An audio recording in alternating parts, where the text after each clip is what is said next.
Hello दोस्तों, हिमाचल ज्ञान भंडार में आपका स्वागत है।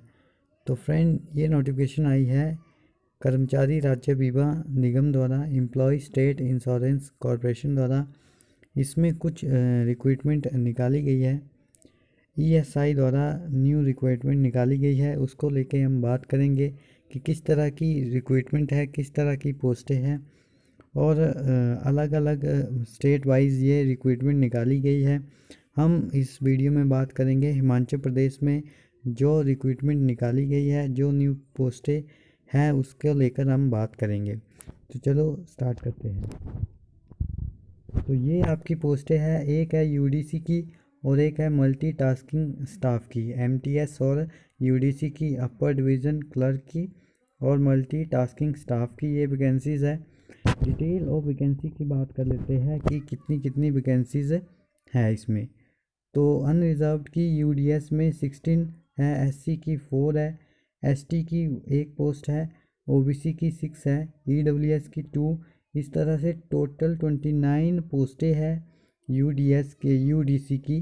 और एमटीएस की अनरिजर्व्ड 7 पोस्टें हैं, एससी की 3, एसटी 1, ओबीसी 3, ईडब्ल्यूएस 1। इस तरह से टोटल 15 एमटीएस की और यूडीसी की टोटल 29 पोस्टें हैं।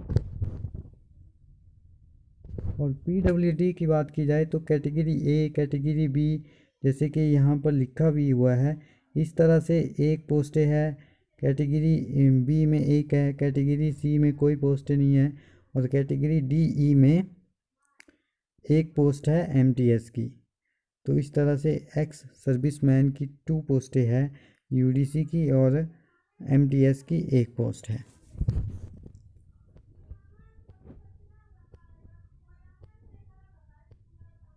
सैलरी की बात कर लेते हैं तो यूडीसी की सैलरी पे लेवल 4 के हिसाब से 7th सेंट्रल पे कमीशन के हिसाब से इतनी सैलरी बनती है, तो अच्छी पे बनेगी, अच्छी सैलरी बनेगी।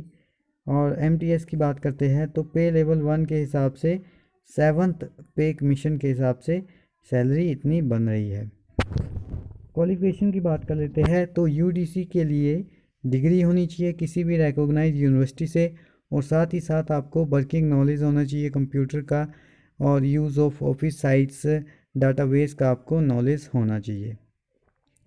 एमटीएस की बात की जाए तो आप मैट्रिक पास होनी चाहिए किसी भी रिकॉग्नाइज बोर्ड से। एज लिमिट की बात कर लेते हैं तो एज लिमिट यूडीसी के लिए 18 से लेके 27 ईयर्स है और एमटीएस के लिए 18 से लेके 25 ईयर्स है। और एज रिलैक्सेशन एससी एसटी के लिए 5 ईयर्स का है, ओबीसी के लिए 3 ईयर्स और पीडब्ल्यूडी यूआर के लिए 10 ईयर्स, ओबीसी के लिए 13 ईयर्स और एससी एसटी के लिए 15 ईयर्स। एक्स सर्विसमैन की बात कर लेते हैं तो एक्स सर्विसमैन में अनरिजर्व्ड के लिए 3 ईयर्स, ओबीसी के लिए 6 ईयर्स और एससी एसटी के लिए 8 ईयर्स का। और जो ईएसआईसी एम्प्लॉयज़ है उनके लिए अप टू 14 ईयर्स तक, अप टू 43 ईयर्स ओबीसी और SC ST up to 45 years और unreserved up to 40 years.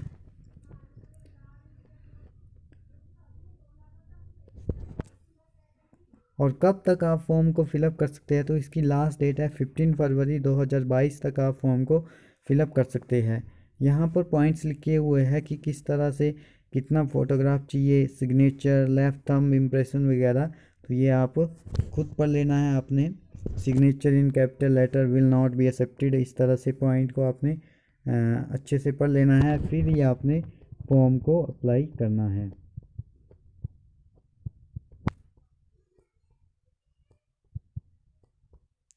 Fees की बात की जाए तो fees SC ST PWD department candidate, female candidate और एक्स सर्विसमैन के लिए 250 है और बाकी अदर कैटेगरीज के लिए 500 रुपीज़ है।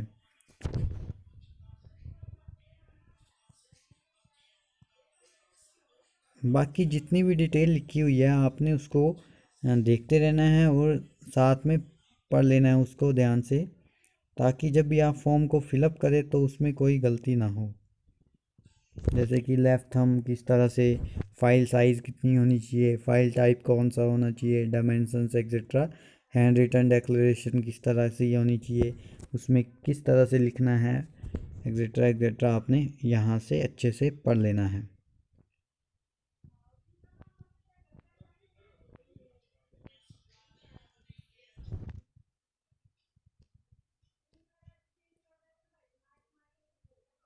स्कीम ऑफ एग्जामिनेशन की बात की जाए तो अपर डिवीज़न क्लर्क के लिए प्री एग्ज़ाम होगा, उसके बाद मेन एग्ज़ाम होगा, देन आपका कंप्यूटर स्किल टेस्ट होगा। तो 3 फेज़ हो गए। फ़ेज़ 1 आपको क्लियर करना होगा, फ़ेज़ 2 और फ़ेज़ 3। और जो आपका फ़ेज़ 1 है प्री एग्ज़ाम, वो आपका क्वालिफाई नेचर का होगा, यानी उसमें आपको ओनली क्वालिफाइड ही करना है वो। और जो मेन एग्ज़ाम है उससे आपकी मेरिट बनेगी मेन और कंप्यूटर स्किल्स टेस्ट से। तो जो आपका प्री एग्ज़ाम है उसमें आपके 4 सब्जेक्ट से क्वेश्चन आएंगे। फर्स्ट आएगा जनरल इंटेलिजेंस एंड रीजनिंग से 25 क्वेश्चन आएंगे 50 मार्क्स के। जनरल अवेयरनेस से 25 क्वेश्चन और क्वांट से आपके 25 क्वेश्चन, इंग्लिश कम्प्रीहेंशन से 25 क्वेश्चन। इस तरह से टोटल 100 क्वेश्चन 200 मार्क्स के 1 आवर आपको टाइम मिलेगा। मेन एग्ज़ाम की बात की जाए तो जनरल इंटेलिजेंस एंड रीजनिंग के आपको 50 क्वेश्चन, जनरल अवेयरनेस के 50 क्वेश्चन, क्वांट के 50 क्वेश्चन और इंग्लिश कम्प्रीहेंशन के 50 क्वेश्चन। 200 का ये आपका एग्ज़ाम होगा और 200 ही मार्क्स होंगे। 2 आवर आपको टाइम मिलेगा। वर्जन आपका हिंदी इंग्लिश दोनों में ये क्वेश्चन आपके आएंगे। उसके बाद फ़ेज़ 3 कंप्यूटर स्किल टेस्ट होगा। इसमें आपको प्रिपरेशन करनी होगी 2 पावर पॉइंट स्लाइड्स की, 10 मार्क्स की ये होगी। टाइपिंग मैटर होगा MS वर्ड विद फॉर्मेटिंग में 20 मार्क्स का। Preparation of table on MS excel with use of formula 20 marks का ये। तो 50 मार्क्स की आपकी कंप्यूटर स्किल टेस्ट होगा। 30 मिनट में ये आपको करना होगा। अब बात करते हैं मल्टीटास्किंग स्टाफ की। तो उसके लिए जो एग्ज़ाम पैटर्न है वो किस तरह से होगा। तो इसके ओनली 2 फेज़ हो गए, प्री एग्ज़ाम और मेन एग्ज़ाम। प्री एग्ज़ाम में general intelligence and reasoning, general awareness, quant और इंग्लिश कम्प्रीहेंशन के 25-25 क्वेश्चन आएंगे। टोटल 100 क्वेश्चन 200 नंबर के 1 आवर आपको टाइम मिलेगा। नेक्स्ट जो मेन एग्ज़ाम है उसका general intelligence and reasoning, general awareness, quant और इंग्लिश कम्प्रीहेंशन के 50-50 क्वेश्चन 200 मार्क्स का ये एग्ज़ाम होगा। 2 आवर्स में इसको कंप्लीट करना होगा। बाकी जो भी डिटेल आपको चाहिए मैं PDF को स्क्रॉल कर रहा हूँ, आप यहाँ से पढ़ सकते हैं और जो भी आपको इम्पोर्टेंट लगेगा उसको आप ध्यान से पढ़ लें।